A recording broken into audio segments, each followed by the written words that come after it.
বন্ধুরা, এই পৃথিবীতে অনেক রকমের আদিবাসী জাতি পাওয়া যায়। কিছু সংখ্যক বস্তিতে থাকে তো কিছু সংখ্যক জঙ্গলে থাকে।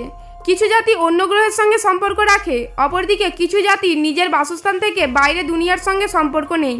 কিন্তু আজকে আমরা এমন একটি মানব জাতি সম্পর্কে জানতে চলেছি যারা দিনে 5 ঘন্টা শুধু খাবারের খোঁজেই লাগিয়ে দেয়। গোটা বিশ্বে থাকার মতো অনেক মনোরম জায়গা থাকলেও তারা পাখির বাসার মতো ছোট জায়গায় জীবন কাটিয়ে দেয়। এটা এমন একটি আদিবাসী জাতি যেখানে বিয়ের কোনো রীতিনীতি নেই। এখানে যদি কোনো ছেলে মেয়ে একসঙ্গে রাত কাটিয়ে দেয় তাহলে তাদের বিবাহিত ধরে নেওয়া হয়। বন্ধুরা, আমরা কথা বলছি হেডজা ট্রাইবের সম্বন্ধে। হয়তো আপনি এই নামটি প্রথমবার শুনছেন, কেননা এই আদিবাসী জাতি বাইরে দুনিয়ার সঙ্গে কোনো সম্পর্ক রাখে না।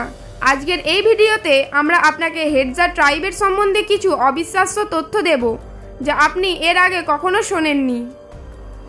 বন্ধুরা, হেডজা জাতি উত্তর মধ্য তানজানিয়ার গ্রেট র্যাফট ভ্যালির আয়াজি লেকের পাশে 4000 কিলোমিটার ক্ষেত্র জুড়ে স্যারন গেটি প্ল্যাটোতে বসবাস করা এক শিকারী মানব জাতি।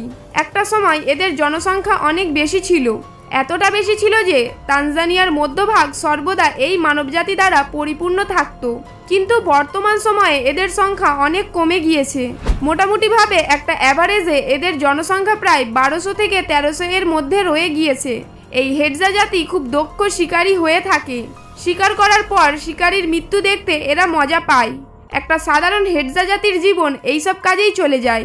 এরা সকালে উঠে শিকারীর খোঁজে বেরোয় এবং দুপুরের মধ্যে শিকার করে ফিরে আসে। বাকি সময় এরা খেতে এবং নিজেদের হাতিয়ারগুলোকে ধারালো করতে ব্যস্ত থাকে। শুধুমাত্র শিকার করার জন্যই এই জাতি একদিনে 5 ঘন্টারও বেশি সময় লাগিয়ে দেয়। বন্ধুরা, হেডজা জাতির জীবন ধরন অন্যান্য জাতির থেকে সম্পূর্ণ আলাদা। এরা অন্যান্য জাতির মতো গুহার ব্যবহার করে না, কারণ এরা মনে করে যে গুহার মধ্যে বেশিরভাগ সময় শিকারী থাকে যেটা তাদের বাচ্চাদের আক্রমণ করতে পারে। আপনি এটা জেনে অবাক হবেন, এদের একটা গোত্রের মানুষ অন্য গোত্রের বাচ্চাদের চুরি করার কাজ করে থাকে, কারণ আদিবাসী জাতির মধ্যে নরবলির অনেক প্রচলন আছে। তারা মনে করে বলি দেওয়ার ফলে এদের জাতি অনেক বিস্তার লাভ করবে, এদের পরিবার বৃদ্ধি পাবে। এরা তাদের দেবতাকে খুশি করার জন্য বছরে একবার অবশ্যই বলি দিয়ে থাকে।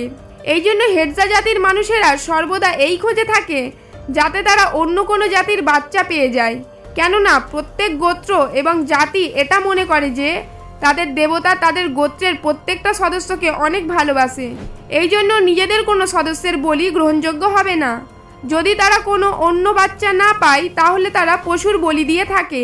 বর্তমানে তানজানিয়ার হেডজা জাতির সংখ্যা অনেক কমে গিয়েছে, কিন্তু একটা সময় ছিল যখন এখানে বাইরের কোনো মানুষ প্রবেশ করতে পারত না।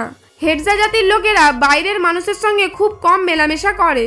এটা বলতে পারেন যে বাইরের মানুষের সঙ্গে মেলামেশা একদমই নেই।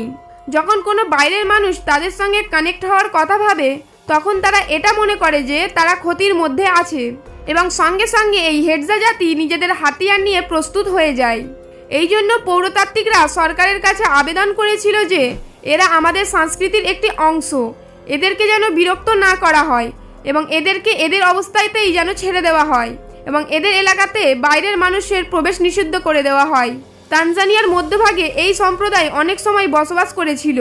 হঠাৎ একদিন তারা এই জায়গাটিকে ছেড়ে চলে যায়, কেননা তাদের একটি এমন জায়গা দরকার ছিল যেখানে জল যেন অনায়াসে পাওয়া যায়, কেননা তানজানিয়ার মধ্যভাগে থাকা নদীর জল গরমের সময় প্রায় শুকিয়ে যেত। একদিন এই রুবামা নদী পুরোপুরি শুকিয়ে যায় এবং এই জাতি অন্যত্র যাওয়ার সিদ্ধান্ত নেয় এবং এই দল উত্তর মধ্যভাগের দিকে চলে যায়। তানজানিয়ার মধ্যভাগে নীলনদ প্রবাহিত হয়েছে যেখানে জলের ভান্ডার আছে। বন্ধুরা, আপনারা এটা জেনে অবাক হবেন যে এটি এমন একটা সম্প্রদায় যেখানে কোনো নেতা নেই, বরং এখানে প্রতিটা সদস্যই নেতা। এই গোষ্ঠীর আজব জিনিস এটাই যে এরা কখনো কথা বলে না।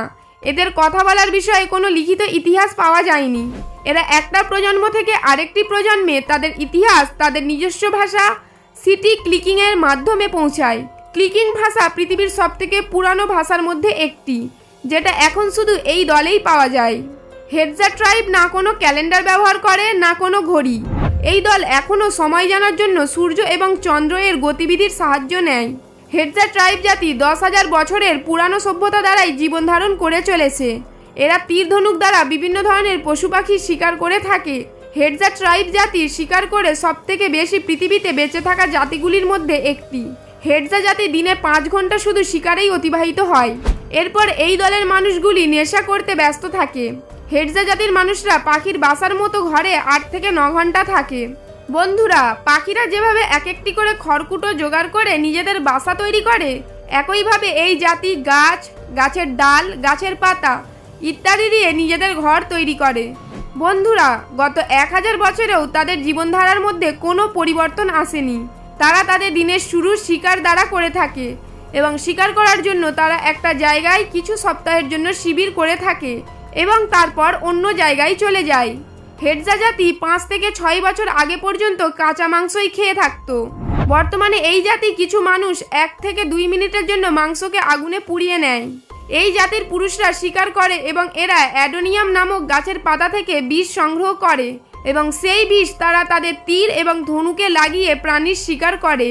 এবং এই জাতির মহিলা এবং বাচ্চারা জাম এবং রামকাণ্ডের মূলের মতো ফল সংগ্রহ করে থাকে।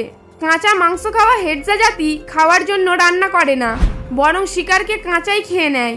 এছাড়াও এরা বিভিন্ন জঙ্গলের পাতা, মধু, রামকাণ্ড, মূল ইত্যাদি খেয়ে থাকে। এইসব এরা তখনই খায় যখন গরমের সময় শিকার করতে অসুবিধা হয়।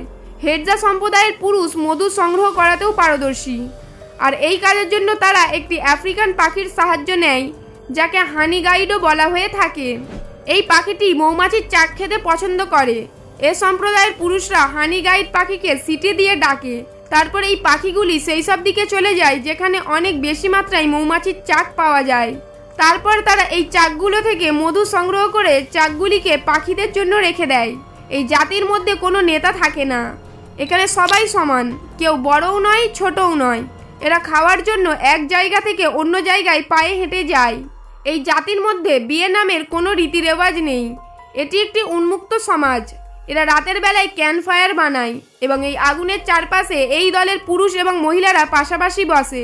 এরা একে অপরকে নিজেদের ক্লিকিং ভাষা দ্বারা কাহিনী শোনায় এবং তার সাথে বিভিন্ন ধরনের কথা এবং নাচ গানও করে থাকে। অর্ধেক রাতে যখন এই কার্যক্রমটি শেষ হয়ে যায়, তারপরে তারা সেই আগুনেরই চারপাশে কাপেলদের মতো ঘুমিয়ে পড়ে এবং একে অপরের সঙ্গে শারীরিক সম্পর্ক তৈরি করে। এবং কোনো জুটির সম্পর্ক যদি বেশিক্ষণ ধরে থাকে তাহলে তারা স্বামী স্ত্রীর মতো থেকে যায়, কিন্তু এটিকে বিবাহের নাম দেওয়া হয় না।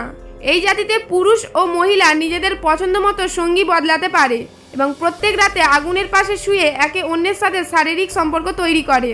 হেডজা জাতিতে পূর্ণিমার রাতের অনেক মহত্ব পাওয়া যায়। পূর্ণিমার রাতে এই জাতি একটি বিশেষ আয়োজন করে থাকে যেটাকে এমএপে বলা হয়ে থাকে। এই অনুষ্ঠানে পুরুষরা তাদের পূর্বপুরুষের মতো পোশাক পরে থাকে, নিজেদের দলের বাচ্চা এবং মহিলাদের জন্য নাচ করে, তাদেরকে আনন্দ দেয়। বন্ধুরা, আমাদের আজকের এই তথ্যপূর্ণ ভিডিওটি আপনাদের কেমন লাগলো আমাদেরকে অবশ্যই কমেন্ট করে জানাবেন এবং ভিডিওটি ভালো লেগে থাকলে একটি লাইক করে আমাদের চ্যানেলটিকে সাবস্ক্রাইব করে পাশে থাকা বেল আইকনটিতে ক্লিক করে দেবেন। দেখা হচ্ছে পরবর্তী এপিসোডে।